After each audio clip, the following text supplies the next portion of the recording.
Assalamualaikum warahmatullahi wabarakatuh. Perkenalkan, nama saya Beni Riyadi Prayoga. Saya guru dari keperawatan di SMK Mitra Karya Mandiri Ketanggungan.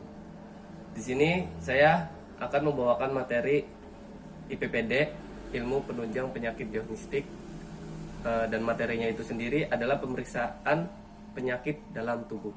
Langsung saja kita mulai materinya.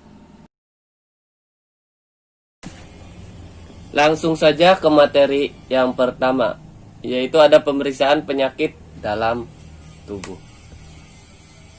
Penyakit dalam tubuh. Apa itu penyakit? Itu poin yang pertama.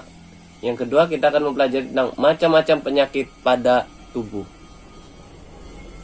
Lanjut, ada penyakit adalah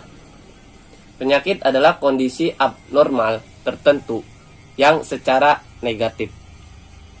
Jadi penyakit itu gangguan ya teman-teman, mempengaruhi struktur atau fungsi sebagian atau seluruh tubuh suatu makhluk hidup, dan bukan diakibatkan oleh cedera eksternal. Penyakit juga dikenal sebagai kondisi medis yang berhubungan dengan gejala atau tanda klinis tertentu. Suatu penyakit dapat disebabkan oleh faktor-faktor eksternal seperti patogen atau oleh disfungsi internal. Sebagai contoh, disfungsi internal yang menyerang oleh sistem imun dapat menghasilkan sebagai penyakit yang berbeda. Di antara sebagai bentuk defisiensi imun, hipersensitivitas, alergi, atau penyakit autoimun. Jadi penyakit itu yang menyerang semuanya tentang imun, atau imun itu adalah kekebalan dalam tubuh. Next, menurut para ahli, banyak sekali para ahli menjelaskan atau membeberkan menurut mereka penyakit itu apa. Kita ambil saja penulisnya, itu Kathleen Mason Aries. Penyakit adalah suatu kesakitan, biasanya memiliki sedikitnya dua sifat. Menurut Kathleen Mason Aries juga, suatu penyimpangan dalam suatu tubuh. Yang ketiga adalah keadaan yang bersifat objektif dan rasa sakit yang bersifat subjektif. Next, di sini ada macam-macam penyakit pada manusia. Yang tadi saya bilang bahwa penyakit pada manusia itu sangat banyak. Kita ambil contoh, adalah penyakit jantung. Yang sering kita dengarkan biasanya penyakit jantung ya. Apa sih penyakit jantung itu, penyebabnya apa? Untuk yang buat laki-laki biasanya sering merokok,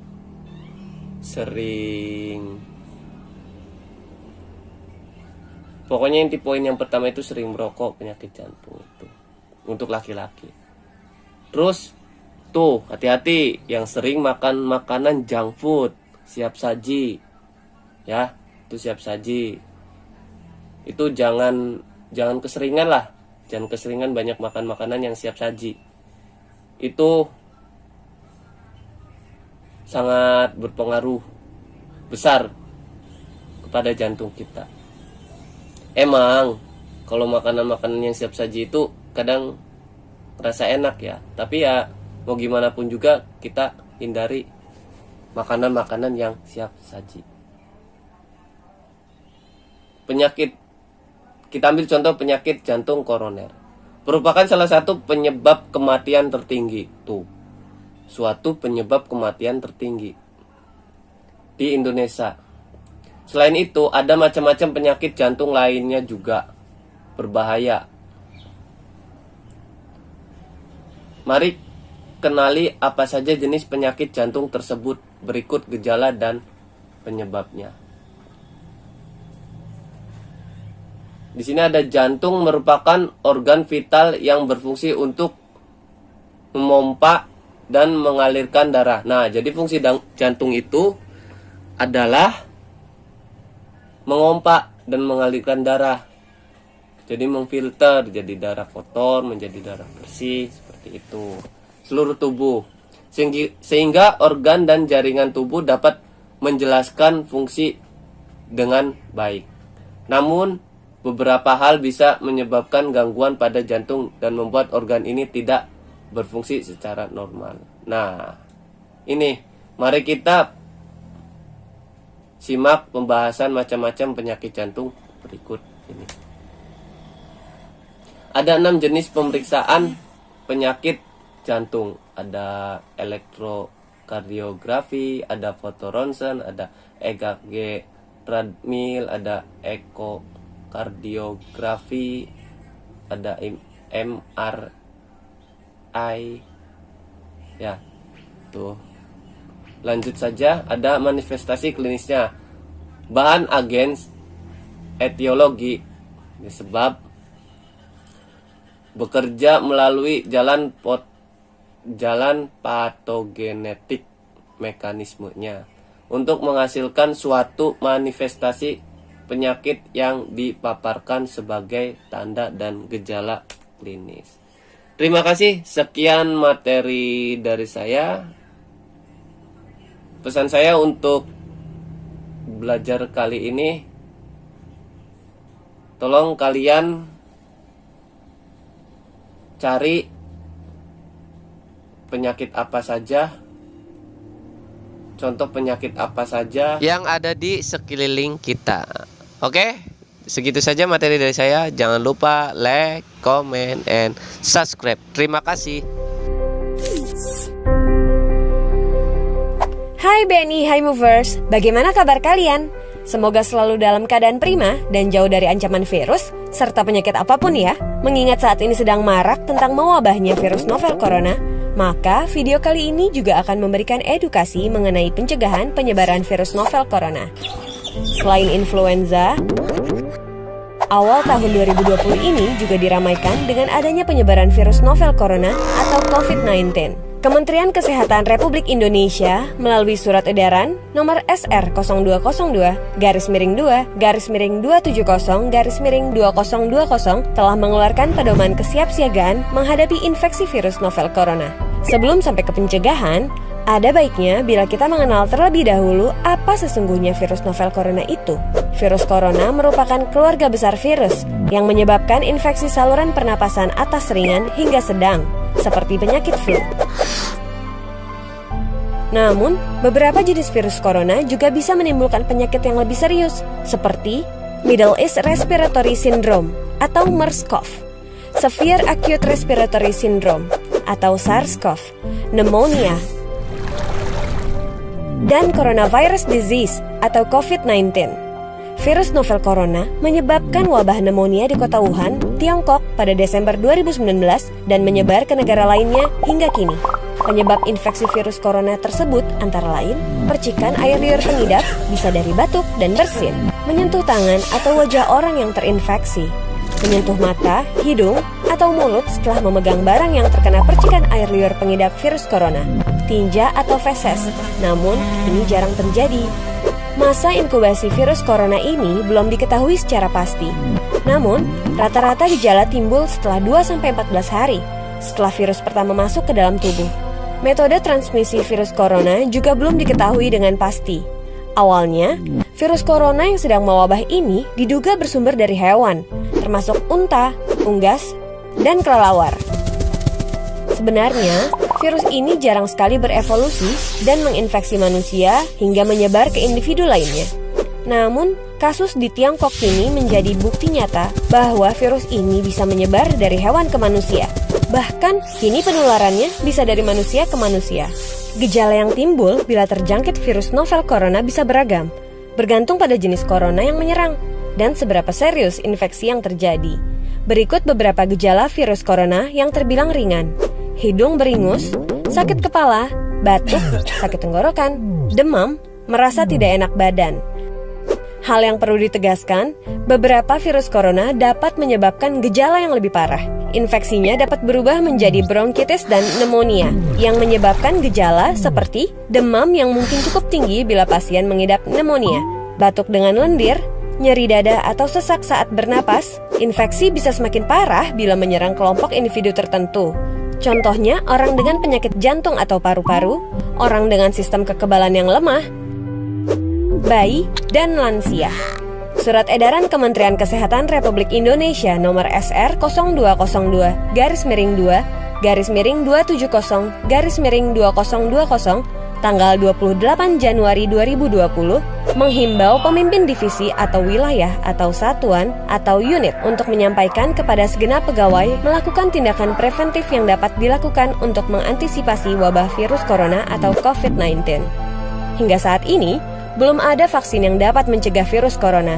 Maka dari itu, langkah terbaik adalah mencegah penyebaran virus tersebut, yaitu menghindari berpergian ke Cina atau negara lain yang telah ditemukan adanya penularan virus corona. Rutin mencuci tangan dengan air dan sabun atau hand sanitizer yang mengandung alkohol setelah beraktivitas di luar ruangan. Hindari kontak dengan hewan, terutama dengan hewan liar. Bila terjadi kontak dengan hewan, cuci tangan setelahnya. Pastikan kamu memasak daging dan telur sampai benar-benar matang sebelum dikonsumsi. Tutup mulut dan hidung dengan tisu saat kamu batuk atau bersin. Kemudian buang tisu tersebut ke tempat sampah. Jangan menyentuh mata, mulut, dan hidung sebelum mencuci tangan. Hindari berdekatan dengan orang yang sedang sakit. Jaga kebersihan benda yang sering disentuh dan kebersihan lingkungan. Diharapkan, Organisasi Business Continuity Management atau BCM, yaitu Crisis Management Team atau CMT, maupun Emergency Task Force atau ETF yang ada di segenap divisi atau satuan atau unit maupun wilayah atau cabang atau sentra dapat berjalan baik dalam mensosialisasikan prosedur yang harus dilakukan dalam keadaan darurat serta mengupdate dan mengaktifkan call tree dalam hal terjadi kondisi darurat untuk dapat menghubungi dan mengetahui kondisi pegawai beserta keluarga. Begitulah informasi seputar virus corona yang harus kamu ketahui. Semoga kita terhindar dari virus ini dan segala penyakit lainnya ya. Assalamualaikum warahmatullahi wabarakatuh. Salam sejahtera bagi kita semua. Om Swastiastu, Namo Buddhaya, salam kebajikan. Bapak, Ibu, dan saudara-saudara sebangsa dan setanah air, saat ini 209 negara di dunia termasuk negara kita Indonesia sedang menghadapi tantangan yang tidak pernah terbayangkan sebelumnya. Masa yang berat bagi kehidupan kita, bahkan pandemi corona ini telah membawa kesedihan bagi sebagian orang dan kesulitan bagi banyak orang. Dan kita semua mengalami perubahan besar dalam kehidupan kita sehari-hari. Dalam kesempatan ini, saya sampaikan penghargaan dan apresiasi yang tinggi dan terima kasih kepada semua dokter, semua perawat, dan seluruh tenaga medis yang telah berjuang di garis depan dan terus berjuang hingga kini. Dan mereka yang telah menjalankan peran penting tanpa pamrih, TNI, Polri, para relawan yang telah melaksanakan tugas di luar rumah untuk kita semua. Atas nama masyarakat dan negara, saya memberikan penghargaan setinggi-tingginya karena apa yang Bapak, Ibu, dan saudara-saudara lakukan merupakan pengorbanan yang luar biasa. Saya juga ingin mengucapkan terima kasih kepada Bapak, Ibu, dan saudara-saudara yang telah tinggal di rumah. Karena dengan berada di rumah, kita semua telah berupaya memutus mata rantai penyebaran virus COVID-19. Dan artinya telah menyelamatkan banyak keluarga dari virus ini.